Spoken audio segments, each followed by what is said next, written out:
माजरत के साथ मुझे स्टूडियो से अलग बैठ कर ख़बर बतानी पड़ रही है, क्योंकि इस वक्त तबीयत हो गई है बिल्कुल बेकार, बिल्कुल बेकार। और जो डॉक्टर ने दवा दी है उससे आ रही है सिर्फ नींद। तो चक्कर आ रहे हैं, सर में दर्द है, नींद है, और ऐसे में कमर में एक प्रॉब्लम हो गई है, तो मैं पीछे स्टूडियो पर खड़ा नहीं हो पा रहा हूँ। आइए अब सीधी बात करते हैं, सीधी सीधी खबर। तुर्की ने ऐलान किया है कि इजराइल उनके ख़िलाफ़ ऐलान करने वाला है कि ये तुर्की है, ये इजराइल का दुश्मन है।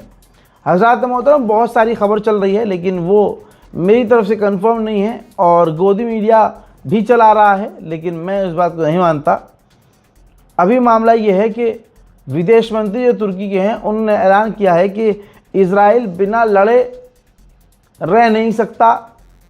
ईरान के बाद वो हम पर नज़र रख रहा है, हम पर नज़र डाल रहा है, और आने वाले कुछ समय में तुर्की को इजराइल अपना दुश्मन घोषित करने वाला है। तुर्की के विदेश मंत्री ने अपने वीडियो में ये भी कहा है, उन्होंने साफ साफ कहा है कि अमेरिका और ईरान का बिल्कुल सही सीज़फायर चल रहा है, दोनों ने एक दूसरे के साथ सही व्यवहार किया है, लेकिन जो इजराइल है उसका रवैया है आसपास के इलाकों पर कब्ज़ा करना। वो कब्ज़े करने वाली सोच है, वो कब्ज़ा हर हाल में करेगा। अब बेचारे गुलाबी सूअर के पास वैसे भी कुछ नहीं है बोलने को, तो उसने फिर से ट्वीट किया है और उसने कहा है कि हमने ईरान की नेवी को समुद्र में डुबा दिया है। 158 हमने जहाज़ ईरान के डुबा दिए हैं। अभी उनकी ईरान की छोटी मोटी बोट बची हुई हैं, अगर वो हमारे नेवल ब्लॉकेज के करीब आई तो हम उनको भी उड़ा देंगे। उधर IRGC ने नहले पर धैला कर दिया, ऐलान किया है कि अब स्ट्रेट हॉर्मूज़ तब तक बंद रहेगा जब तक अमेरिका ज़िद पर अड़ा हुआ है और स्ट्रेट हॉर्मूज़ बंद किया हुआ है। अब जो इक्का दुक्का जहाज़ निकल भी जा रहे थे, मैं उन जहाज़ों को पूरी तरह से बंद कर दूंगा। कोई भी नहीं निकलेगा, किसी का जहाज़ स्ट्रेट हॉर्मूज़ से नहीं निकलेगा। जब तक अमेरिका हमारे ब्लॉकेज को लगा के रखेगा, हम ईरानी जो स्ट्रेट हॉर्मूज़ है उसको ब्लॉक करके रखेंगे। ईरान की सर्विस आप देखिए कितनी फास्ट है। रिपोर्ट ये है कि जिस पुल, सड़क और रेलवे लाइन को अमेरिका इजराइल ने उड़ा दिया था 2 से 4 दिन के अंदर, उन पुल और जो सड़क हैं उनको आप देख सकते हैं कि ठीक कर दिया गया है और दोबारा अब सारी चीज़ें सही काम करना शुरू कर चुकी हैं। खबर ये आ रही है कि अमेरिका का तीसरा सबसे बड़ा एयरक्राफ्ट कैरियर मिडिल ईस्ट की तरफ रवाना हो चुका है। मैंने तो पहले कहा था अमेरिका पर भरोसा ना करे ईरान, लीजिए उसको पूरी जो है टाइम की जो है खेप दे दी गई है कि भैया बहुत टाइम है तुम्हारे पास। अब मिडिल ईस्ट में हथियार पहुंच रहे हैं, मिडिल ईस्ट में तैनाती हो रही है, इजराइल जंग की तैयारी में है। अब देखिए प्रूफ है मेरे पास, मिडिल ईस्ट में कई सारे हथियार अब पहुंच चुके हैं जहाज़ भर भर कर, यानी अमेरिका पूरी तरह से ईरान के खिलाफ बड़े हमले की तैयारी में है। दोस्तों, ईरान के ऊपर बयान देते हुए अमेरिका की नेवी ने कहा है कि हमने 15 युद्धपोत तैनात कर दिए हैं। उनका काम यह है कि कोई भी जहाज़ जो ईरान के समुद्र में गया, ईरान को टोल दिया या ईरान से बात की और इसके बाद वो वहाँ से निकला, तो हम उसे आगे रोक लेंगे और हम किसी भी हालत में उसे आगे जाने नहीं देंगे। उधर ईरान के विदेश मंत्री ने कतर के विदेश मंत्री से फ़ोन पर बात की है। पाकिस्तान ने एक बार फिर से ऐलान किया है कि हम सब कुछ कर रहे हैं, हर चीज़ वो कर रहे हैं जिससे दोनों के बीच तनाव कम हो सके।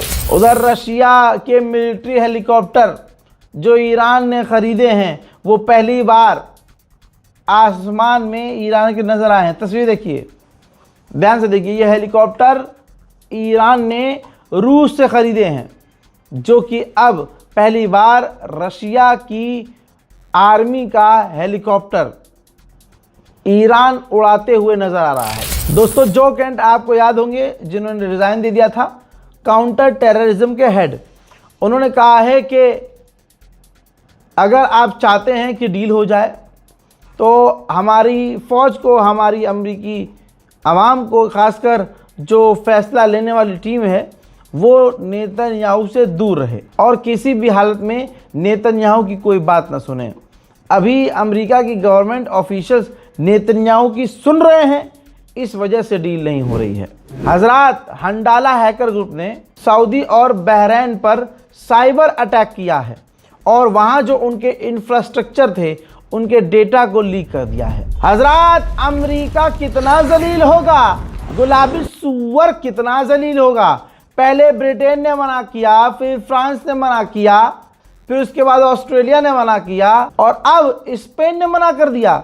स्पेन ने कहा कि हम अपनी फौज जंग के लिए मिडिल ईस्ट में नहीं भेजेंगे, ये जंग हमारी नहीं है, तो हमारे बच्चे क्यों मरे। मेरे दोस्तों, ये फाइनेंशियल टाइम ने पोस्ट किया है, अखबार में छापा है, जिसमें उन्होंने कहा है, जो कार्टून नज़र आ रहा है, कि वक्त ईरान के साथ है, ईरान को कुछ नहीं करना है, वक्त अपने आप ईरान के साथ हो जाएगा, जीत ईरान की ही होगी। हज़रात, इजराइल के अंदर जो न्यूज़ चैनल है, जर्नलिस्ट, वो पत्रकार चैनल पर बैठे हुए चिंता व्यक्त कर रहे हैं कि ये कितनी ख़तरे की बात है कि अब इजराइल के लोग ऐसे कितने सारे पकड़े गए हैं जो इजराइल की जासूसी कर रहे थे ईरान के कहने पर। यानी मूसाद की तरह ईरान भी हमारे मुल्क में जासूसी करवा रहा है।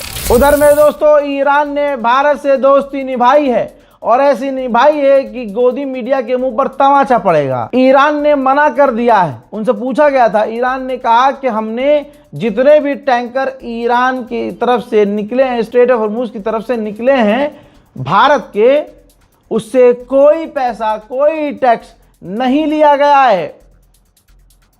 थैंक्स टू इंडियन पीपल बोल बोलकर ईरान ने दिखा दिया है कि हिंदुस्तान की आवाम से बहुत पुराना रिश्ता ईरान का है। उधर चीन ने भड़कते हुए कहा कि स्ट्रेट ऑफ हॉर्मुज तो खुला हुआ था, अमेरिका इजराइल ने हमला कर कर के वो बंद करवा दिया। हजरात, आपको मालूम है पॉप और डोनाल्ड ट्रंप के बीच टकराव कितना खतरनाक है।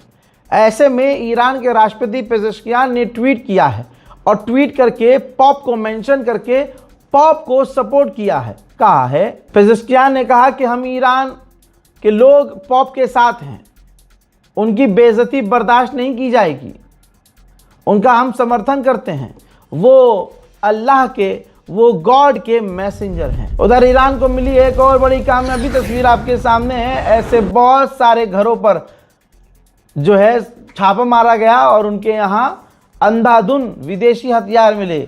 वो हथियार हैं ये जो जंग के दौरान अमेरिका इजराइल ने ईरान के अंदर जैसे तैसे पहुंचाए थे। ईरान के IRGC के कमांडर और फौज के कमांडरों का कहना यह है कि अब ईरान की फौज, हमारी फौज हर सिनेरियो के लिए तैयार है, हम दुश्मन को मुंह तोड़ जवाब देंगे। उधर अमेरिकी ऑफिशियल का खुद ये कहना है कि मामला और ख़राब कर दिया है डोनाल्ड ट्रंप ने। अगर इस तरह से बैरिकेड लगा दिया है, ब्लॉक कर दिया है, अमेरिका ने अपना रास्ता ही बंद कर दिया है, तो इससे चिढ़कर हूथीज अपना लाल सागर का रास्ता बंद कर सकते हैं, तो ये और मामला ख़राब हो जाएगा। भाई, ब्लूमबर्ग ने क्या लिखा है, अमेरिका के अखबार ने लिखा है कि ब्लॉकेज लगा दिया गया है ईरान के ऊपर, लेकिन ईरान पर जितनी मर्जी पाबंदी लगा दी जाए, ईरान नहीं झुकेगा। अमेरिका की मीडिया की एक और रिपोर्ट दिखाऊं, दिल खुश हो जाएगा आपका। ये देखिए, अमेरिका की मिडिल ईस्ट की फौज, जिसके पास ना कोई डायरेक्शन है, उनको ऑर्डर नहीं पता क्या करना है, किधर करना है, किसको मारना है, कोई प्लानिंग नहीं है, जिसकी वजह से अमेरिका की फौज कमज़ोर पड़ रही है। इस जंग में रशिया और चाइना के ही बल्ले बल्ले हैं। पूरी दुनिया में डीजल पेट्रोल के दाम बढ़ चुके हैं। ऐसे में पूरी दुनिया में चाइनीज़ EV, चाइना की बैटरी कारों की इच्छा बढ़ गई है, मांगे बढ़ गई हैं। मार्केट चीन के लिए बेहतरीन साबित हो रहा है। IRGC के कमांडर इस्माइल कानी ने कहा कि इस बार इजराइल और अमेरिका हमारे इलाके से खाली हाथ लौटेंगे। इंटरनेशनल मीडिया का दावा ये है कि अगर 3 महीने अगले ऐसे ही चलता रहा तो पूरे अरब में खाने पीने का, जी हाँ, मसला हो जाएगा, खाना पानी तक इन अरब देशों में ख़त्म हो जाएगा। उधर स्पेन ने अपनी एम्बेसी तेहरान में वापस खोल दी है। हज़रात, पहले बहुत सारे मुद्दों को लेकर स्पेन और ईरान के रिश्ते ख़राब हो चुके थे, लेकिन स्पेन ने इस जंग के दौरान एक भाई की तरह सपोर्ट करते हुए अपनी एम्बेसी को फिर से तेहरान में वापस खोल दी है। हज़रात मोहतरम, इस रिपोर्ट में फ़िलहाल के लिए इतना। इस रिपोर्ट को शेयर कीजिएगा, दुआओं में याद रखिएगा। जय हिंद।